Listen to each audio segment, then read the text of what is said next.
want to reiterate that you are probably a lot more prepared for industry than you think that you are, if that's the path that you want to go to. Analytics, technical skills, that's great. You're still going to have to learn more when you get there. Sorry, it's the way it is. Yeah. But you already have a lot of the great building blocks. You can take feedback. You can work with other people well if you work in research labs. You are able to iterate on projects. Typically, you're going to work well with other people. Like, you already have the great fundamentals there. So you're going to be fine. Like, I promise, it's going to be okay. Hey folks, thank you for tuning in to the Grad School Sucks podcast, where we believe that your life and career after grad school should rock. I'm your host, Matt Carlson, and today I'm talking with my new friend, Sydney Siver. Sydney Siver is a PhD candidate in industrial organizational psychology and works in people analytics as a consultant in an industry setting. Sydney joins the podcast to talk about how she knew she wanted to go into industry before she went to grad school, what her role as a people analyst consultant is like, and how current grad students can prepare for a career in industry while still in grad school. If you're in the social sciences or do human-focused research generally, and you want to find your place in the business world after grad school, you will get a lot out of today's episode. I'm so excited to be able to share my conversation with Sydney with you today. Be sure to stick around to the very end to hear Sydney's responses to the bonus questions. And without further ado, let's get to the interview. Well, Sydney, thank you so much for joining me on the podcast. I am very excited to talk to you. Could you start us off with just an introduction as to who you are professionally? Yeah, of course. So my name is Sydney Siver. I am currently a PhD candidate at Wayne State University, which is in Detroit. But I am living in Atlanta and I'm working remotely. And I work full-time as a people analytics consultant for Ultimate Kronos Group. It's normally referred to it as UKG. And they are a software company that does like human capital management software. So think things like payroll, taxes, scheduling, time off, PTO, performance management, anything HR, we tend to make a product for it. Very cool. Very interesting. And I can already think of questions to ask you about your job, but let's pause that in my mind for now and start with grad school. Why did you decide to go to grad school? So I always knew from a very young age that I was going to go to grad school. I didn't necessarily know the field or what I was going to study, but school was never that difficult for me. Everyone was always saying, oh, you're so smart, you're going to go to college, you're going to go all the way. And so I think that's just something I always internalized. And, I didn't know if I was going to be a doctor or a lawyer or whatever. I just knew I was going to go all the way if I could. And I didn't actually find what I ended up studying until the end of my junior year of college. I went through a bunch of different majors and bounced around, and then I finally found psychology. But I think the first career path that I really seriously pursued was actually to be a large animal veterinarian because, again, like I love horses. We talked about that a little bit. And I went to the University of Georgia for my undergrad because they have a really good veterinary school. And I thought, okay, if I can get in the door there, start learning an undergrad level, and then I can go to their veterinary school. That didn't work out because chemistry is really difficult, and I realized I'm way too squeamish to ever deal with anything blood and guts, human, animal, not for me. Bounced around a little bit, went to a business major. Again, those weed out classes, those intro classes, not good. I was always good at, math, so algebra, calculus, statistics. Then I got to accounting 1, realized that was not going to work out because I've never studied so hard for a test in my life. And I legitimately got like a 50% on that. And that class had like maybe 2 tests and those were the majority of the grade. And I said, well, this is not going to work out because you have to pass this class to be in this major.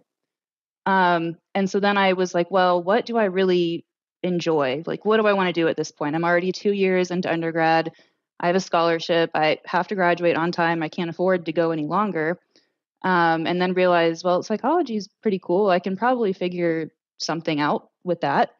Ended up loving that. I added on a second major in sociology because the core coursework was very similar. So I was able to kind of do both at once. So I got double majors in that. And through that, one of my undergraduate courses was an introductory industrial organizational psychology course. And so I got, my foot in the door with that. I realized I really liked that subject. There were some graduate and undergraduate research labs going on because they have a PhD program at UGA for IOPsych, and started working in one of those to get some research experience, and the rest is history. That's awesome. That's awesome. Yeah. I was just remembering, we talked earlier, I went to UGA for my PhD, and I knew some of the professors in psych, but honestly, most of them were on the counseling side, not the IO side. But so that's so interesting. So what was your experience as a grad student like in IO psychology? It sounds like it was a little different from yours. But honestly, for the most part, it was really good. IO psychology is one of those things where we take a very scientist practitioner model to education. So, obviously there's the academic side and you have to learn the research and the theory. That's the scientist part. But the practitioner part is also like, okay, well, what are the real world implications of this? And what are you going to do about it? How are organizations going to use this research or this theory? And how is it going to help people? Because people actually spend the majority of their lives at work. And work, if it's not going well, it's a big source of stress for you. Maybe, the hours suck. That's stressful. You don't have a good relationship with your manager. That's stressful.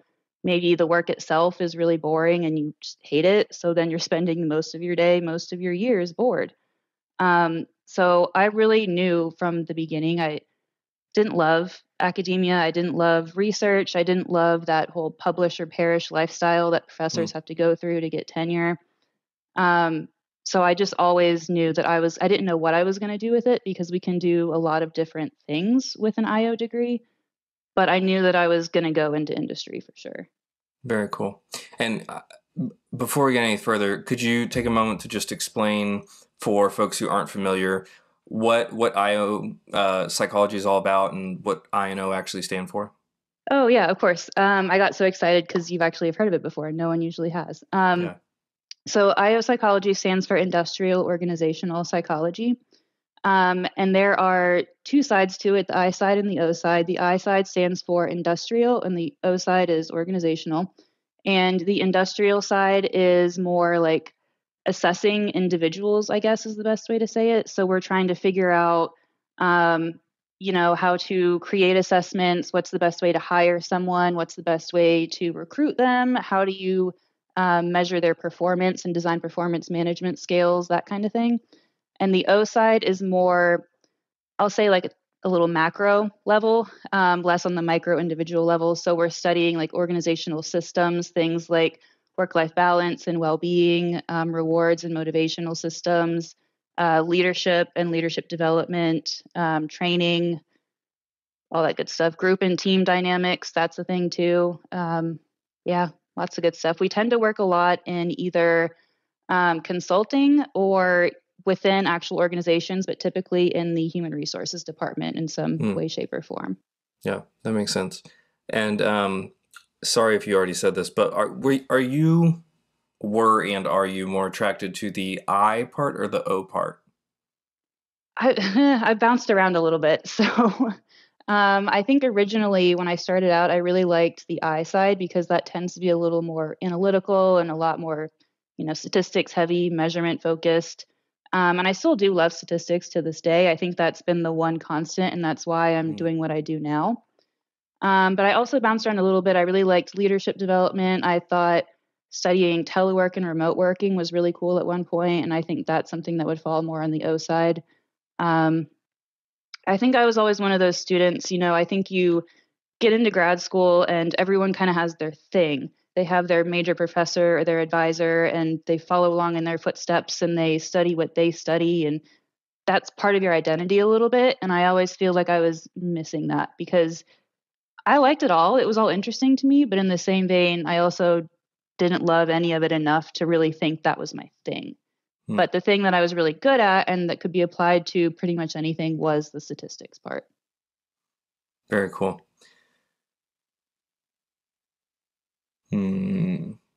So I'm trying to figure out where to go next. So I think something unique about, and obviously this is discipline specific, so disclaimer. Mm-hmm. But I think something that unique that we talked about before we started recording is that you knew you wanted to go industry before. Was it before you even went to grad school? Mm-hmm. Before you even went to grad school, and so that I think for some people they know that.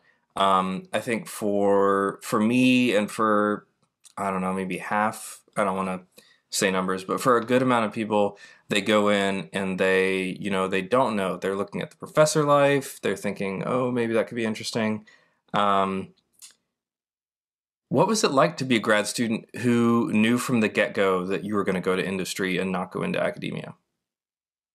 Um, yeah, I mean, I think it probably really is your area of study specific because a lot of people in my cohort in my program wanted to go industry from the beginning, and that's Mm, fine, that's normal. I actually think the people who wanted to be professors and stay in academia were the minority. mm, I'm not sure if that's because like the job market is changing and there's not a lot of jobs available in academia, or I think it's just IO psychology is a really cool field. We can do a lot of yeah, things. And I think a lot of us are really excited about actually doing practical work in organizations. And not all of us necessarily want to sit in that ivory tower and just, write papers all day.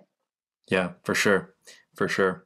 Uh, Sidebar: whenever I was hopping on the industry job market, when I got fed up with academia, um, IOPsych was one of the main degrees that kept on coming up that I saw for the jobs that I was looking at. Hmm. And I think it makes a ton of sense how aligned it is with industry. And then, like you said, so many people um, go into IO already knowing that they're going into industry. So Hmm. um, just very different than my grad school experience. But I think it's Yeah. And very I think cool. there are still some people that, they probably get into grad school and they don't know necessarily. Hmm. I think I knew from the get go, just because I was lucky enough to have that undergraduate exposure to IOPsych. Not every university has an undergraduate course for IOPsych. Not every university has a IOPsych graduate or PhD program. And IOPsych is not really something that's talked about in like your psychology 101 courses. If you look in most of those textbooks, it's going to talk about like social psychology and clinical psychology. And it's actually very common as I've been talking to people with backgrounds similar to mine, where you think, oh, I like psychology. I'm going to go into clinical or counseling or something because that's all you really know. And then some way or another, you figure your way into IO psychology and you're like, oh, this is what I really want to do. Yeah, that's awesome. When during your grad program did you get a sense of the role that you wanted to play in an industry setting? Um, so I kind of fell into it, to be honest. So I mentioned that statistics was kind of the thing that I always gravitated to. My master's thesis was on essentially statistics. It was comparing and contrasting two different ways to handle your missing data when you have surveys, because we know people don't always fill out all of the surveys and all of the questions. Um, and my PhD program at Wayne State has a student-led consulting group. We call it APORG. Don't ask me what it actually stands for, Applied Psychology something something group. But we work with organizations. Typically, it's in the Detroit area for whatever kind of projects they need. It could be anything from like competency modeling to designing assessments to whatever. But these organizations get PhD level work because we are supervised by a professor, but it's a lot cheaper than if they were to go hire an actual consulting firm. And so I took advantage of one of those projects. I want to say my third year of my PhD program. And I was actually working for Quicken Loans. They've now rebranded and now they're Rocket Mortgage. But it was a 6-week long program where I was actually going into their office and I was working with their talent management team because they were trying to put together competency models for like quite literally all of the jobs that they have within Quicken Mm, Loans. It was a crazy amount, like 2,000, 3,000, something like that. So it took a bit of time. And through that project, I got to get to know them and build relationships with them. And this was taking place in the springtime, like March-ish. And so we don't have assistantships during the summer. We have a little bit, but not as much as you would have during the actual school year. And I don't know about you, but I still had rent to pay. I wanted to eat food during the summer. I was trying to figure out what I was going to do. And so I was actually applying to summer internships, and I was applying to a few at Quicken Loans because they have a really awesome intern program. And I applied for some, I don't even remember the intern position, but it was an intern level position. And someone picked up my resume and said, "Hey, we remember you. You know, we really liked you. We actually have this full-time opening on this other team. Would you be interested in a full-time opening?" And I was like, "Oh, so I can actually have a real salary." And it came at a good time because I was turning 26, aging off of my parents' health insurance plan. I didn't have to go on the crappy student health insurance, which was great. So I said, "Yeah, of course, sign me up." And that was kind of my first big girl job, I guess, was working there. Um, I will say I was not ABD at that point, so it was a little earlier than normal. I don't think any professors explicitly told me, "No, you can't do this." Like, I think they understood that I had a need for money and things, and like, it's nice to just have a job in a real life. But I still had classes to take. I hadn't even finished my coursework. And luckily, I only had one class each semester, so it was pretty easy to manage. It was only one class meeting per week, one day a week.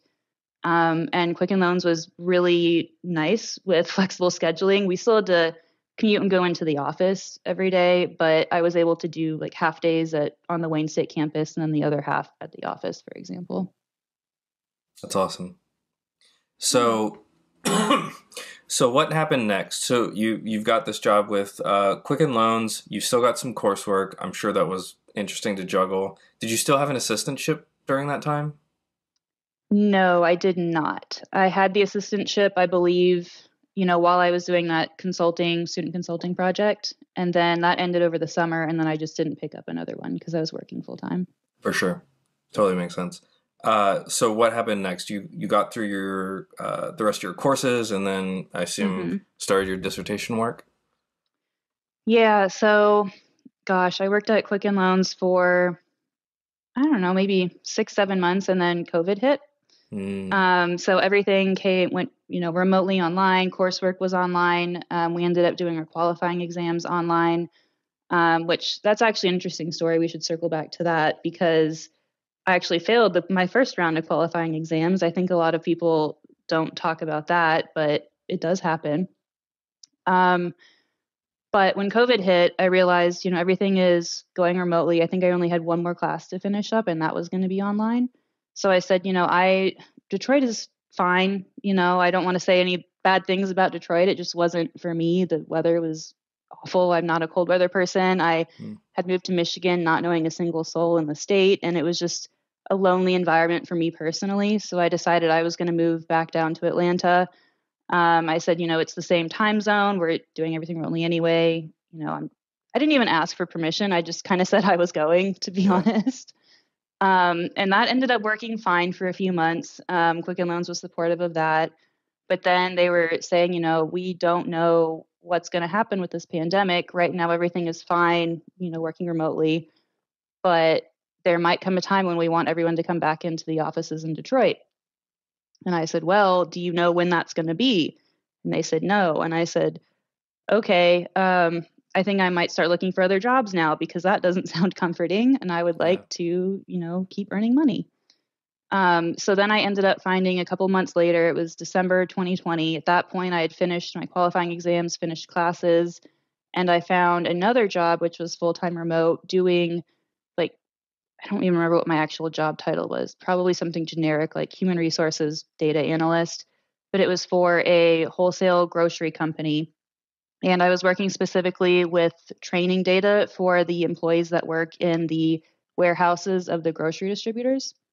So we were redesigning the training program, and then I was creating the metrics and collecting the data to make sure that the training was actually working, which was really interesting. But I didn't last long there because it was just such what's the right word? They're not exactly like cutting edge in that industry. was a little boring for me. It became one of those things where I would collect all the data, do all the analysis. It was basically the same thing every week. And I would be done by Tuesday. And then I'd kind of sit Mm, around waiting, like, hey, does anyone need anything? I'm not getting any emails. What's happening? And that was cool for a little bit because, you're still getting paid your salary, but you're sure. just kind of sitting on your butt on your couch. Like, what are you going to do next? So that didn't last long, and I started looking for other opportunities, and then that's when I came across my current role at UKG. Very cool. How does your dissertation fit into this story or this timeline? So that's also an interesting thing, and we can talk about that more too. So I finished my exams, my qualifying exams, classes, December 2020. I took all of 2021 off. I just said, I'm burnt out. I'm Mm, tired. I'm working full time. I just moved across the country. I don't really want to do this right now. And so luckily my advisor was really cool about that. And he said, that's fine. We'll keep in touch, keep thinking of opportunities and, ideas and things to do for it. Don't let it completely fly out of your brain, but that's okay. So then that year ended, and I'm really glad that I did that for myself because then as soon as January hit, I was like, okay, I'm ready. Let's get this done. Let's finish this degree. Because I knew if I didn't actually start working on it, then I might be one of those people who just never finishes, and I don't want that. Um, but also, my advisor then decided to let me know that he was going to be leaving the university. He found another position mm, at one in Texas. And I think he was moving just for like personal family reasons. I get it. But they still have not replaced him yet. I know they've been interviewing. At one point, there was an offer out, and I just haven't heard anything. So right now, I'm advisorless. I am trekking along on my own. I do mm. have an idea that I'm working on. It's very much draft form. I think I have like 20 pages written so far. Um, but yeah, that's kind of where I'm at with the dissertation. Yeah, yeah. And I, when I was in grad school, and I've heard this from many other people, but when I was in grad school, I had several of my friends and colleagues who had their professors just leave the institution Hmm. for a variety of reasons, and it really, for some of them, it like really derailed them because their whole research. I mean, some of them were like academically oriented, and their whole research trajectory was like up in the air. Um, Oh yeah. yeah, that is quite an obstacle. I think that's another reason I'm very glad I took that year off because if Yeah. I had plugged along and I was a year farther into my dissertation and then my advisor decided to leave, Hmm. that sucks. I either have to start all over with a new advisor and a new idea, or I have to try to figure out some way to work with a different professor on the same idea that might not be the research topic. Like, Yeah. that's awful too. Yeah, that's a tough one. So could you Hmm. tell me a little bit more about your current job? You're working in people analytics, is that right? Hmm. Yep. So people analytics is like the data analyst team that typically is sitting within HR because I would say 90% of the data that we deal with is our employee data. So we have things like, headcount, attrition, performance rating. We have a bunch of demographic information. So yes, that encompasses things like gender, ethnicity, all those protected EEO classes, but it's also just generic things like your job name and your job level and the division you work in and just kind of like where you are in the organization. We also deal with a lot of survey data. So the team that I'm on right now is in the larger employee experience team. And we have a part of our team that is the employee listening team. And so they deal with all of the like annual engagement surveys or the exit surveys and exit interviews, onboarding, recruiting surveys, and then a bunch of just random one off surveys as the business needs. Yeah, very cool. Yeah. What skills did you learn in or are you still learning in grad school that you think make you really valuable in this kind of a position? Um, Gosh, yeah. I mean, there's the obvious, data analysis and research skills. I think one thing that people really should focus on, and they probably don't even realize the value of it while they're doing it, but is teaching, presenting, Mm, building that presence, being able to take these complex ideas and break them down into layman's terms, like you're doing with your undergraduate students who are half asleep at 10 in the morning in their sweatpants, and you're trying to excite them and get them to understand what you're talking about. I think that's really, really underrated, and that's something that has taken me far. Anyone can, well, not anyone, but most people, if you're smart enough and you have the drive to, you can go online and Google, like, how do I learn SQL? Like, how do I learn R or Python? And that's definitely valuable and something you should do if you don't know it already. But it's that extra human touch. I think that's something that organizations don't see a lot in data analysts, and that's something that they really want and need. It's interesting. What other skills do you think stand out for? So, I guess a little background. I just got a job as a data analyst at a healthcare company. And I've really, over the last year, I really nerded out because I was like, I'm going to go into industry. I have to pick some kind of like, realm to go into, so to speak. I have this kind of like random eclectic assortment of skills from being a therapist and a researcher and an analyst and program evaluator and whatnot. And anyway, I ended up in data analytics, and I'm glad I did. I like what I'm doing. What do you think for a lot of grad students who, let's say they're interested in going to data analysis and they have some skills, but maybe their degree didn't perfectly set them up for that career? What are like the top like 3 or 5 skills that you think these grad students should put together in order to be competitive for these kinds of positions? Yeah, so I think like technical skills wise, if you are going into people analytics specifically, you can still find companies that use SPSS. I think that they are starting to move away from that though, just because there's things like R and Python, which are free and open source. So I don't think you necessarily need to know, like, you don't need to know SAS and R and Python like 100%. Just know the basics of at least one language. I think a lot of job postings that I see, they say, proficiency in R or Python or, similar coding language. So whatever you're most comfortable in, if you have some previous experience in it, go with that one. I think it will be fine either way. I think if you can work on your data visualization skills, that's not something that I ever learned in grad school. A lot of it is black and white APA style correlation matrices and regression weight tables. And I remember when I first started working, I kind of thought like, yeah, I'm going to have to explain, what beta weights are. Like, I'm sure they probably don't know that, but it'll be fine. Like, this is good. And I put together a PowerPoint and it was just showing a bunch of that stuff. And I showed it to my manager and she was like, no, you can't, you can't do this. So that was a big learning curve for me, was really, how do you take this complex information, pare it down into 1 or 2 sentences, something that, your mother or your brother, whoever has no background knowledge of this can understand. Yeah. And then put it in a PowerPoint that looks good and tells the story and is compelling and makes you want to look at it even more. I'm not an expert in that by any means. That's something that I continuously work on.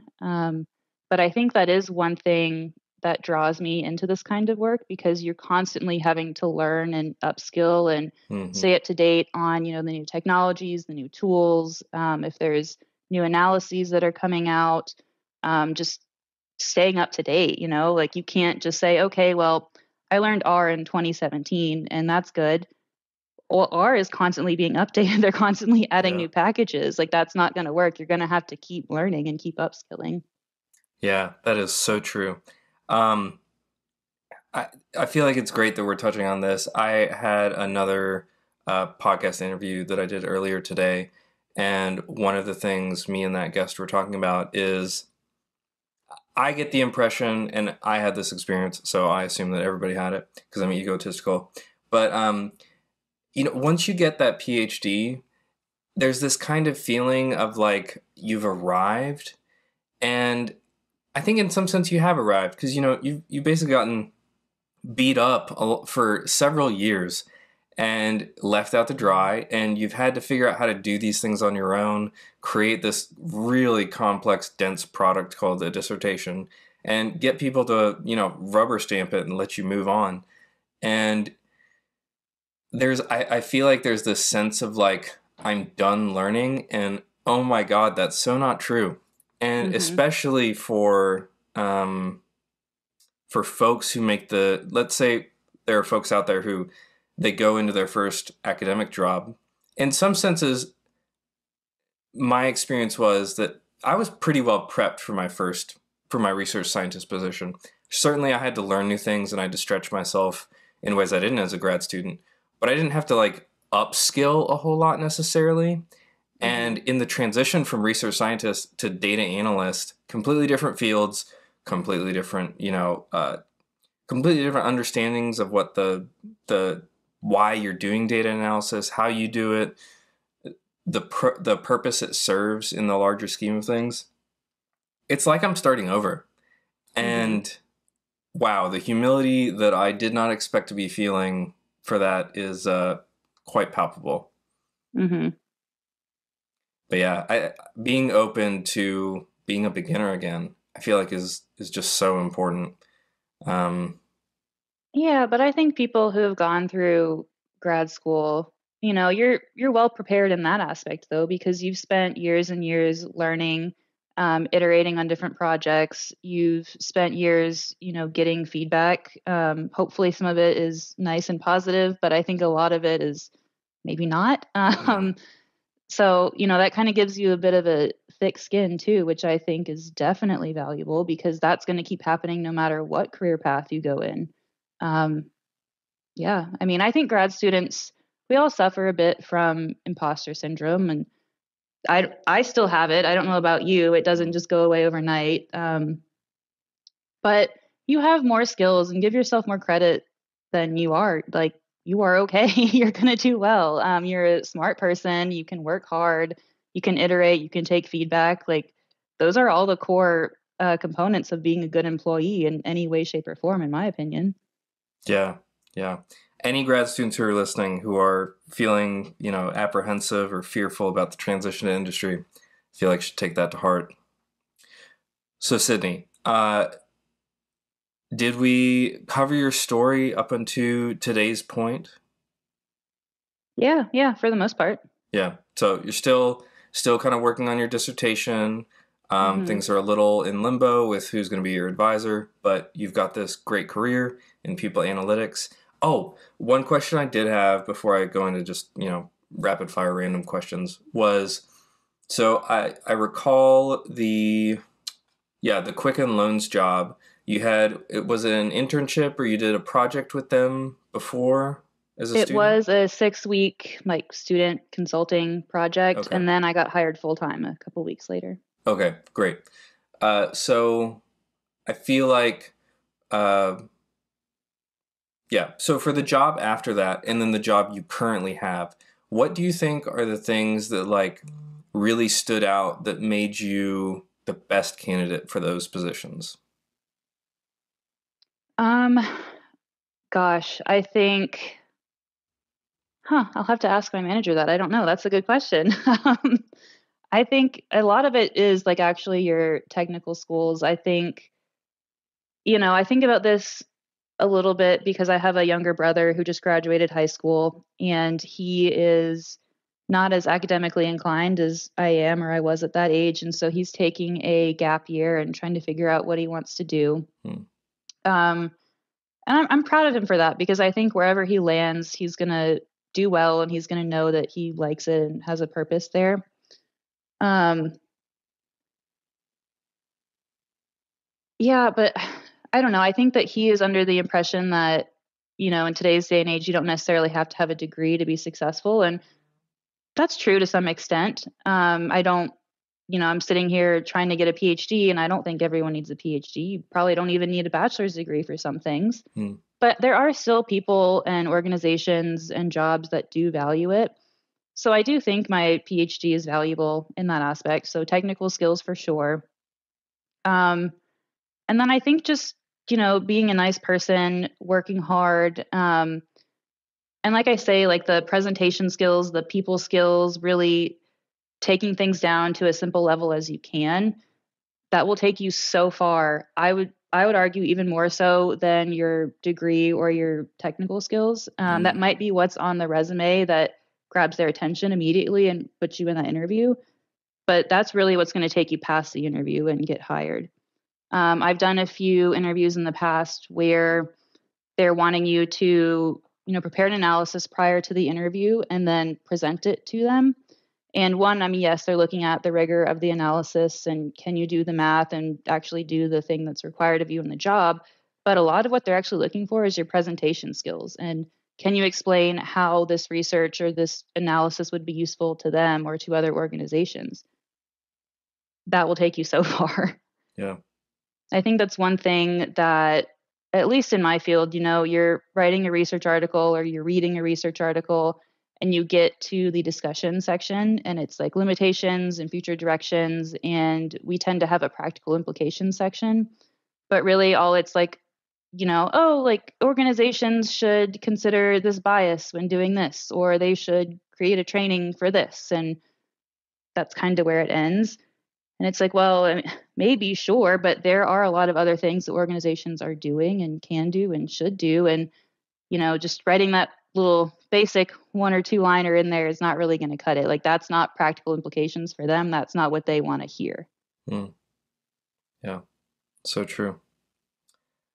Before I get into more practical questions, I was wondering, you mentioned something about your qualifying exam. What was that like?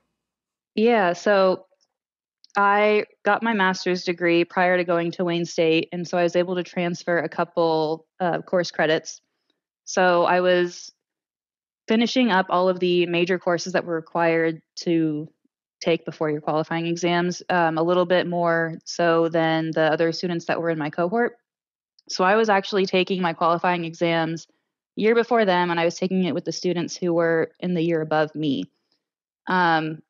Did not go so well. I had just started working at Quicken Loans like 2 months prior, so I was adjusting to, doing that hour commute each way, working in an office, and then trying to study for qualifying exams. And it was a lot, and I think I thought that I was going to be able to handle it, and I could not because I showed up on that day and I was very, very unprepared compared to everyone else. And I was like, it's fine. Like, they want me to pass. They don't want to fail students in your qualifying exams. So no, like, the essays that I'm writing are probably not going to be as good or as long as the other students, but like, it's fine. I got the core concepts. I'll be okay. Was not okay. Got the email that, I was the only one out of the, 6 or 7 of us that failed. Was absolutely mortified. And, they know that you failed because we're all texting each other on a text chain like, oh, we got the results in, we passed, congrats. And, I'm faced with that decision. Do I not say anything and maybe just pretend I don't have my phone and I didn't see it so that way I don't have to respond? Or do I just own up to it because they'll probably see me in the hallway and ask me in person, and then that's even worse. I have to tell them in person that I failed. So yeah, I went through and I said, hey, I didn't pass. And then it was kind of funny because looking back, the text chain died really quickly after that. But then my advisor, he gave me a few days just to lick my wounds and chill out. And then he called me on the phone and we were talking about it. And I just remember I was so embarrassed. I felt so awful. I was just like bawling on the phone. I was saying, I'm not smart enough for this. I'm not good enough for this. I should just drop out.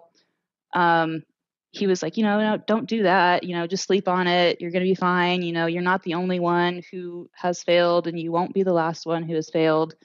And I said, I'm not going to quit this semester. It was, I think, maybe September, October at this point. I said, I'll finish out classes until December. I'm not going to quit in the middle of a course.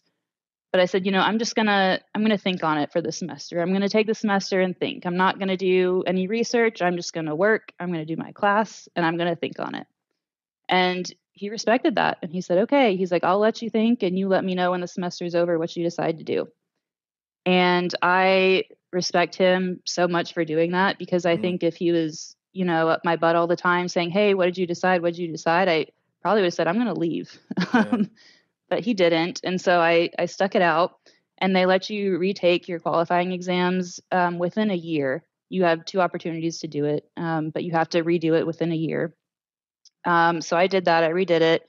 At this point, I had moved back to Atlanta. You're doing everything remotely. So I'm not sure if it was the different environment where you're like at home, it's remote, it's chill, instead of being in like a like structured exam room with other students and we're all on the computers typing and everyone's stressed out and you're feeling all that stressful energy. But I did a lot better that time. I was more prepared. I had been through it. I knew kind of the format and the questions that were going to be asked. And I did my due diligence this time with studying. And it turned out a lot better. But I wanted to bring that up on this podcast because I don't think people talk about their failures a lot. Um, I think, I mean, I had a great relationship with my cohort and the year above me, but it's a little competitive. I'm not going to lie, right? Like it's a different environment than when I was getting my master's degree. And I think people always want to present the best versions of themselves, right? It's natural. People do that all the time. But it's really difficult to talk about your failures and bring that up. And when a failure happens to you, you obviously know about it because it happened to you. But the other person down the hallway who failed this paper or, got really bad feedback on something or, their paper got thrown out, didn't get accepted for a journal or what have you, like they're not really going to talk about that and you're not going to know about it. So then you're going to feel like you're the bad one and you're the one that's failing. And that's not true. We're all failing. We don't talk about it. So yeah. I wanted to bring that up because I was actually listening to the podcast with Allie, the episode you did with her.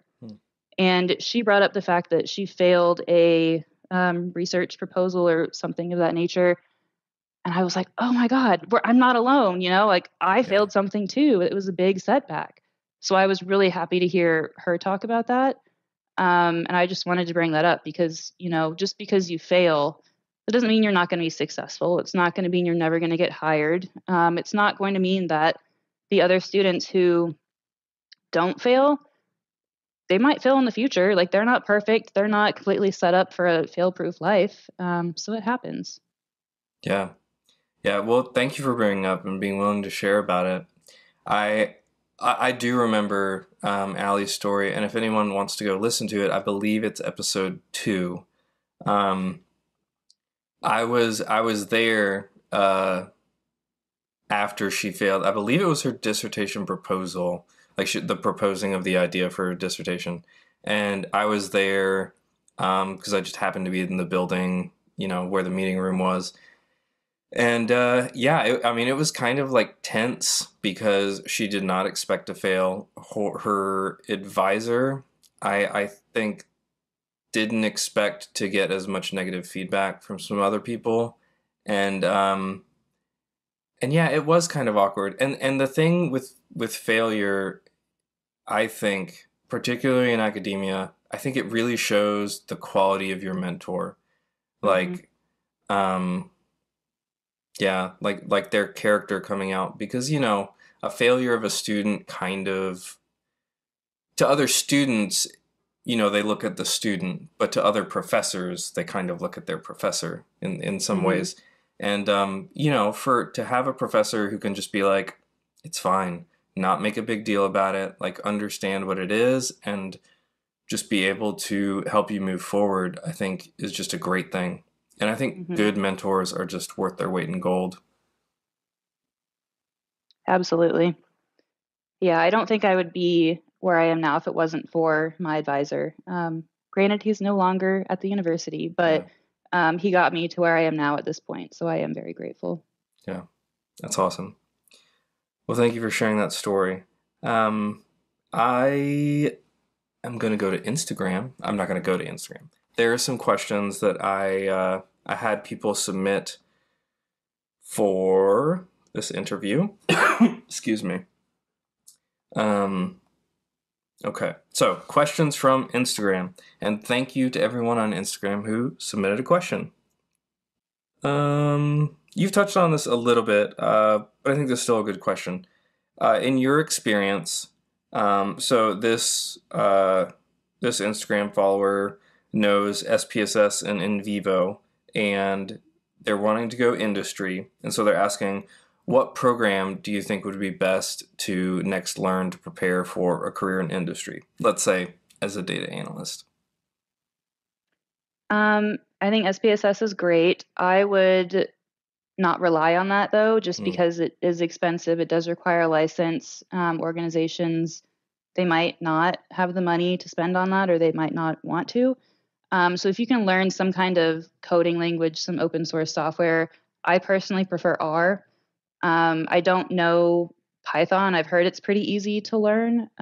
It's popping up in, job descriptions a lot, but one of the two. I don't think it matters which one, just whichever one you're more comfortable with, and go with that.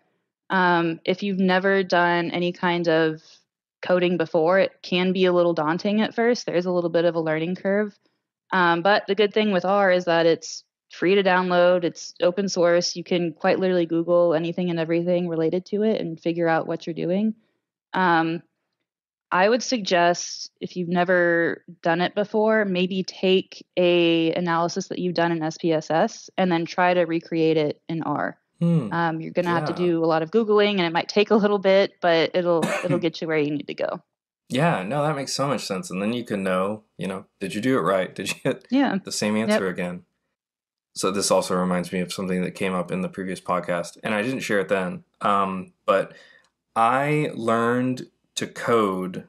Well, I learned to code in high school, and then I forgot it. But in terms of stats packages, I learned to code actually with SPSS, and there's a function in SPSS, and I'm not going to remember what it is, but if folks out there want to look it up, they can Google it. There's a function in SPSS where, most of the times you use the GUI, the graphic user interface. You just click around to make stuff happen. Mm-hmm. Well, in the menus, when you're setting up the different analyses, there's a button, I don't know, like paste or something, but it takes what you're putting into the graphics user interface and it creates code from it. And it puts it into, I don't remember what the code pages in SPSS are called, or the code files, but it just automatically creates it into the code file. And then you can highlight it and you can run it with that. And that's actually how I learned started to learn in my master's program and then in my PhD program how to use code to run statistics. Mm-hmm. And it's a great, easy way to do it because you can still rely on the graphics user interface. You don't have to know the code in your head, but then you can actually see it on your screen and kind of start making those connections of, this kind of part of the language refers to these things. And, you'll have to get away from that at some point into something where you Mm-hmm. actually are just straight up typing, of course. But, Yeah, I would do that too, but it was more so I would save the syntax so that way I could replicate what I was getting in my output without yeah, having to remember, did I click here? Did I do this? Select all these options. It's just right there in your syntax. yeah, yeah. All right, next question for you. What do you think? You've touched on this a little bit, but we'll see if we can get anything else from you. What do you think the best skills are to bolster while you're in grad school in order to get an industry position afterwards? Um, I know I've already said it, but I really do think it is so important. But being able to take those complex ideas and, bring it down into 1, 2 sentences that anyone can understand. Hmm. I think that academics tend to have a very wordy and verbose way of communicating. That was something that I had to kind of unlearn, and now I'm kind of having to relearn as I do my dissertation. Hmm. But people don't, in the real world, we don't want to read emails that are 3 paragraphs long explaining why you found this effect. Put it in bullets. That's good. Don't do those really long, complex correlation tables, and don't do the analysis for sure. Make sure it's accurate. Do your due diligence there, but kind of unlearn all the things you've been taught about reporting it and just do it like you were trying to talk to a 10-year-old. Just make it Yeah. very simple. Yeah. Makes so much sense. Yeah, and I feel like I felt this when I became a research scientist, and I also feel it now in this job. But when we're in academia, we're all like slightly overlapping in expertises. Hmm. Maybe this person studies cell growth and that person studies like things in the brain, but they may use some of the same, foundations of statistics, or maybe they use some of the same programs to get their answers. And there's a lot of like, inside baseball speak that everyone kind of has. And then when you get out in the real world and, let's say you're doing like a people analytics presentation to the CEO of the company, he's not going to know any of that crap, and he doesn't care. He Hmm. doesn't need to know any of it. He needs to know, the three, bulleted Yep. answer or whatever. Yep. What are the three things that he knows in Yeah. order to make a decision on the Mm-hmm. information that you're presenting? Because after he leaves the meeting with you, he's going to go into another meeting with Mm-hmm. finance, and then he's going to go into marketing, and just quick, simple, easy, fast. Like that's what you got to do. Yeah. We love the minutia in academia, and there certainly is a place for it, but not everyone has to love it. And yeah, thank you for sharing that. So this is another question from Instagram. Thanks to all those Instagrammers sending these in. How do you market yourself for jobs outside of academia when you've mostly been in academia? So I have not mostly been in academia, but I will say something that I've learned about myself as I've been working is that I am really, really motivated by my work having meaning and being Mm, useful. I never really found that satisfaction in academia, sitting in my ivory tower, writing these papers that are just going to go sit in journals that are not easily accessible because you have to either be a student and have that access for free through the library, or, you have to pay out of your own pocket to get subscriptions to these journals. And like, people just don't do that in the real world. They don't yeah. read these papers. They don't, even if they did, they wouldn't know what you're talking about because, again, you're using that really long, verbose, complicated language. Um, so something that I always say is like that's the reason I got into data analysis is because I want to make a difference. I want my work to be meaningful and useful. And I have these skills that not everybody has, right? Like not everybody's going to grad school, not everybody's getting a PhD. If they did, like it'd be easy, everyone would have it. And I think that has taken me far too, because people want to know that you are invested in the work and that you find purpose and meaning in the work that you're going to do. Yeah. That's awesome. Okay, last question from Instagram. And we have covered this, so I'm going to change it just slightly. What are some practical tips on how to communicate your findings and your statistics to managers or leadership that just don't know that kind of material? I would say typically leave the numbers out of it if you Mm, can.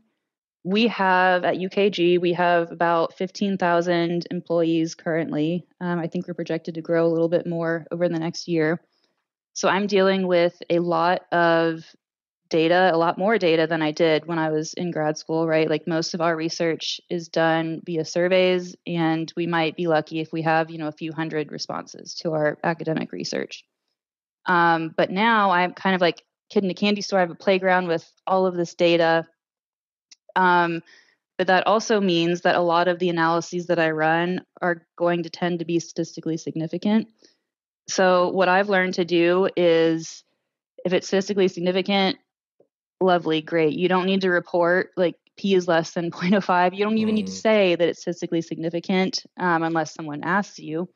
But I also look a lot at effect sizes, mm, and that will help me determine, maybe it's like the ordering of certain things. If I'm looking at how, a few different variables relate to turnover or performance, and I have three or four that come out statistically significant. Lovely. Okay. Which ones have the biggest effect? I'm going to take that one and put it at the top and talk about that first because, again, back to our earlier example, like that CEO, he might be called out of the meeting. He might not even have the full 30 minutes to, to spend to you and talk to you. So, get the most important information out there first. Um, I think when you are presenting like PowerPoint slides, visuals, you can put some numbers, but like don't put the correlations, don't put the actual statistical numbers. A lot of it, put medians, put averages, put these like basic things that they'll tend to know. You can put sample sizes. That's a question I'll get asked a lot, is like, oh, well, how many people were in this group? But you don't, I know it might hurt your feelings at first because that's what we've been trained to do for so long, is, look at these regression weights, look at this, this, and this, look at them, but, don't report them. Leave it out of the final product. Yeah. Yeah. Thank you, Sydney. Is there anything that you wanted to talk about or say that we didn't already get to? Gosh, I don't know. We talked about a lot. Yeah. I think I just want to reiterate that you are probably a lot more prepared for industry than you think that you are, if that's the path that you want to go to. Analytics, technical skills, that's great. You're still going to have to learn more when you get there. Sorry, it's the way it is. Yeah. But you already have a lot of the great building blocks. You can take feedback. You can work with other people well if you work in research labs. You are able to iterate on projects. Typically, you're going to work well with other people. Like, you already have the great fundamentals there. So you're going to be fine. Like, I promise, it's going to be okay. Yeah, that's great. All right, before I ask you the final question, if folks want to get in contact with you or follow along, I feel like we've already said it, but it's LinkedIn, right? That's how you want folks to reach out to you? Yeah, LinkedIn will be the best way. It's just Sydney Siver on LinkedIn. Okay. Yep. Great. And I'll be sure to include that in the description of this episode so you can just scroll down and click and people can go to it. All right, Sydney. Last question for you. What is the one thing that grad students should do before they graduate?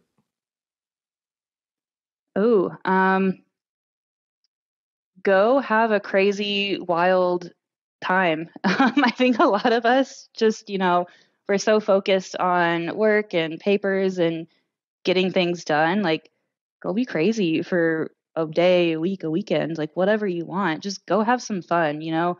Life is too short to be so serious all the time, in my opinion. We have one life to live and that's it. So make sure that you have some fun. Yeah. Wise words. Well, thank you so much for coming on the podcast, Sydney. This has been a pleasure to talk to you. Yeah.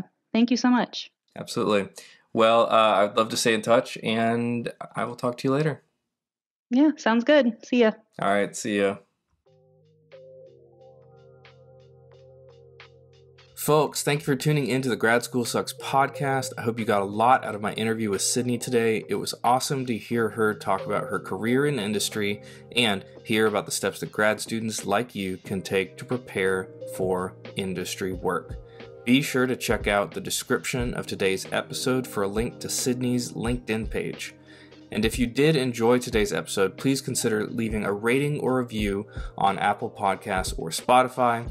It really does mean a lot to me as a content creator when folks leave ratings and written reviews for the podcast. As always, I'm your host, Matt Carlson, and I look forward to bringing you another great podcast episode next week. As promised, here are Sydney's responses to the bonus questions. See y'all next time. So, first question, Sydney. What is your spirit animal?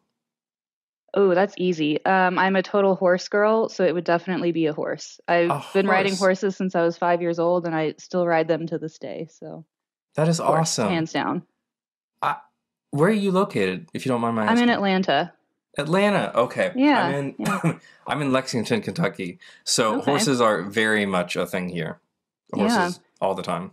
I've driven through Lexington a few times, but never actually stopped there to enjoy it. So maybe one day. Yeah. That's funny. My wife is actually going to Atlanta right now with some of her friends for some music event. We used to live in Athens. So so I went to UGA too for undergrad. So we have that in common too. Very cool. Yeah. Very cool. Loved Athens. Great city. Mm-hmm. Atlanta is very cool too. Second question is, what would you say your real life superpower is? Oh, my real life superpower. That's a tough one. Usually people ask what's your favorite superhero? Mine is definitely Spider-Man. But I think with my real life superpower, I think I'm pretty chill. I get along with most people. I like most people, so that might be my real life superpower. It's a great one. Okay. Last question. If you could teleport anywhere in the world at any time you wanted, but it had to be the same place every time, and you could teleport back to wherever you were before, whenever you wanted, what would that place be? Uh, Same place over and over. So I guess it would probably have to be between Atlanta and Seattle because I have family out in Seattle. I don't get to see them Yeah. all that often just because it's quite literally the other corner of the country. Um, so yeah, Atlanta, Seattle. My mom's down here, my dad's up there, so probably make the most sense. Yeah. Very cool.